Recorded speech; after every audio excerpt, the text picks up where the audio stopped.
Thank you for joining us today on Brushes and Brews. I'm your host, Rhonda Jackson, interior designer, serial entrepreneur, and home consumer advocate. I am here joined today by Felton Taylor of FT Construction. Welcome, Felton. Thank you. Thank you. Thank you much. All right, ladies, you guys have to know that this gentleman is more affectionate to me as Pops than Felton. So if I say Pops every now and again, you know why. Yes, my pleasure, my honor, always. All right, we've been doing this for a minute. So today on Brushes and Brews, Felton's choice beer is It's Stella Artois. Stella Artois. Why Stella Artois? What do you like about that? Because I have a passion for Belgian beer. Oh, okay. I have another passion though for Mexican amber. Ooh. Not the natural, not the Corona and all of that, but like Dos Equis dark. Okay. All right. Sounds like we're doing 2 episodes. So you guys will tune back for the Dos Equis dark version of this conversation. All right. Well, let's open up these Stellas and get our conversation started. Let's do that. I love this. I actually baby stepped on Belgium. That was my introduction. Hefeweizens in Belgium was my introduction to it. Yes. Yeah, Belgium is good. It's one of the older brews that in the world. Okay. One of the oldest. Yeah, that's true. So in our Studio D tasting glasses. Absolutely. All right, so we're going to cheers to this conversation. This conversation is meant to enlighten and delight. Cheers. Absolutely. I love that. It's good. Yeah, always. Yeah, it is. Always. See, and a perfect head. Stella's known for that. Right. So, yep. So even in a little glass. But Yep. Felton, so this is your favorite beer. What's your favorite type? Well, first of all, can you tell us a little about F. Taylor Construction? What do you guys do? What are your specialties?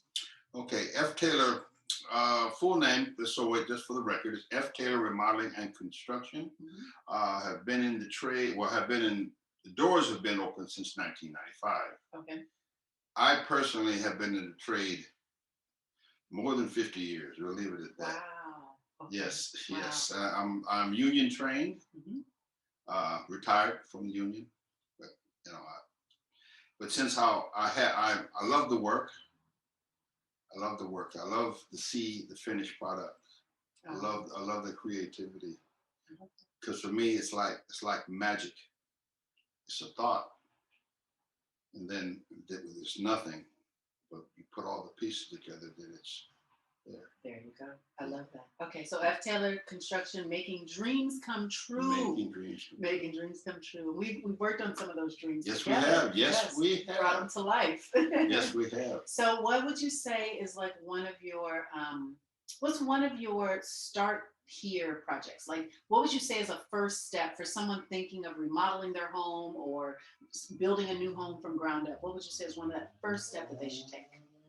First of all, they should know what they want. Okay. And always understand that you have wants and you have needs. You want the two to work together, but they don't necessarily do that. No. And not in money. Money and just availability. Even if you have the money, I have worked with companies, larger companies before I retired, that they ran into a problem and they threw all kind of money at it, all kind of labor at it, and the project just would not move. Mm-hmm. But one of my favorite sayings is, the job takes on a life of its own. Yeah, the nature of the beast. It's the nature of the beast. No matter what you think you have but somehow it will show you how it wants to go. Okay, sounds like we're cheersing again. To the beast. To the beast. Absolutely. To the beast. We're referring to construction. Construction is the beast. Mm-hmm. So, okay, so when you have a client that has a plan that knows what they want, they understand the end result, maybe not the process, maybe not all the steps. Exactly. They know what they want the end result to look like. How do you decide if you're going to take on that project? What kind of things do you have to jury and weigh out if you're going to take on that project? Okay, are you asking me personally, or no, or as construction. At the construction. Yeah, if a client approaches F. Taylor Construction, has whatever job it You're is, right. Yeah, exactly. what's one of your jurying factors to whether or not you're going to say yes to that job? Okay, first of all, I have to feel that I'm compatible with the client. Okay, that's fair. I'm pretty gregarious, so if I can't get along with somebody, it's really something wrong. Uh-oh. You know, but there have been jobs, not many, that going in, speaking with a client, seeing their temperament and how they want to go about it, Right. it doesn't suit, it doesn't fit me.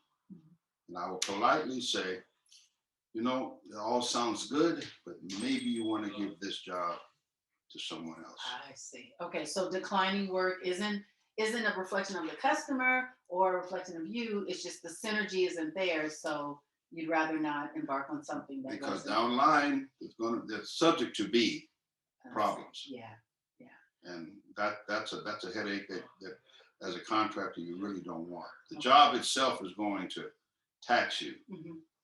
So you don't want all the extracurriculars I to go with understand. it. So then what's your ideal job? What's your favorite type of construction? It varies, but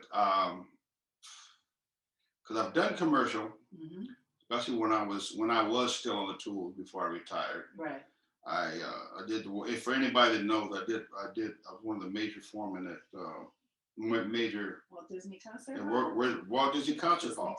Yes. Also at the Getty Museum, both of them. Yes. The one that I spent 3 years at, all of that. Mm-hmm. Both amazing projects.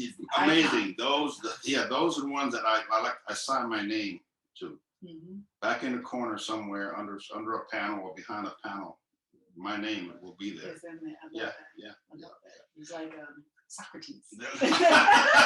Very good. That's Very well said. So. Very well said. I have a propensity to finish work. Mm-hmm. Oh, so I didn't get to ask you because you actually within your company you actually have a trade. Yes. And your trade is? I say I am a finish carpenter. Yeah. I rate with the best of them. I do, and I'm proud of what I do. And I can drive around this city and see some of the buildings that I've worked in, and reminisce on some of the guys that I've worked with who themselves were the best. Right. And to be among the best, be among your peers, and you know that you're not braggadocious or anything. You just you built that. Yes. I built that. Yeah. And the guys working with talented people, I'm sure, as you know, mm-hmm. working with somebody that's talented and you're like on an equal plane. That's kudos in itself. And you get a better result at the end of the day. Oh, for sure you do. So for sure you do. So then, okay, so clients know what they want. They're looking for specialty work. They're looking for someone with a touch to detail that's just, beyond, right? Yeah. Angels, I hear angels when I say that. Yes. A touch for detail. Yes. So what would the client do if they wanted to engage you? How would we connect with you? How would we get in touch with you? Okay, I would just have to give my information, name, phone numbers, email, and everything, because not bragging. I don't advertise. I have never had to advertise. I love that. And I'm busy constantly. Mm-hmm. At this moment, I have 2 people that are waiting for me to finish up what I'm working on. Well, that's good to have a nice little backlog of work, especially in these conditions. We'll have to talk about business strategies on the next time when we do that Amber. We'll have to talk about business strategies. Yeah. So then one tip. So we will, ladies and gentlemen, if you're interested in that finished fine craftsmanship that Felton FT Construction has to offer, we'll include the links to his contact information in the description box below. It'll be right next to that red subscribe button. Thank you for doing that if you haven't done it already. But I wanted to end by asking Felton, what's one piece of advice that you'd give to anyone embarking on a home improvement or a remodel project? Wow, that one's pretty deep. Well, working with you or anybody, just if you're going to go down that lane, what would you tell them to do first or recommend? Well, first you need to check. Okay, you want a licensed contractor first. Ah, yes. His number, if he's licensed, his number is there. You can always punch that up, folks. You can always punch it up and you can see their background. Okay. If they've got dings or blemishes, or if they've keeping their bonds and everything. If they got any problems, it's all there. Okay. Any contractor, for me, that is worth his salt should have integrity. Okay. And that's one thing that I really I really rely on. That's a core value. It is. For me, it It's a is. core It value. is. It is. Integrity is beyond anything else. even if from time to time you may not make as much as you would like to. But that's not the main goal. No, it's not. It really is not. There's a value for the work, but that enjoyment, that happiness, that satisfied customer, that's priceless. It is. That's That's why I don't have to advertise. Yeah, that's priceless. Just word of mouth, over and over and over and over again. Okay. No, I love it. So no, but that history served you well. 50 plus years. Yeah. You're here drinking Stella. Drinking Stella. Yeah, well, no, you gotta refill that glass. Oh, yeah, I sure with do. A half-empty glass. I could have pounded the bottle, but. Oh yeah, it's been that day, right? It's been that day. Well, cheers to you, and Yes. here's to 50 more years. Yes. Here's to 50 more years. Yeah.